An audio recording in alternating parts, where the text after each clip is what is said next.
के गर्ने म भन्दा राम्रो कोही छ त म त पुरा भिडियो बनाउँदाखेरि यस्तै हो के साथीहरु के गर्नु मेरो आँखाहरु सुन्नेर अनि आज चाहिँ गइरा थियौं भन्दाखेरि पनि यो अस्तिकै भिडियो हो कि साथीहरु एडिट गर्न बिर्स्या के म त बिर्स्या अनि यो चाहिँ बहिनीलाई किन कपाल छोडेको तिमीले भनेको त मैले नुहाथे गरे के कुछ भी बहाना बनाइदिन्छन् के आजकलको बच्चा बच्चीहरुले त 8 बजे नुहाउँछन् 11 बजेसम्म कपाल सुक्दैन व्हाटएभर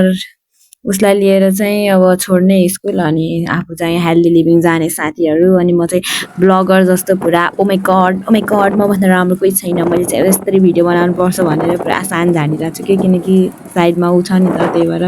एक्लै त म आई कान्ट हुन्छ कि आँखा चाहिँ के भन्नु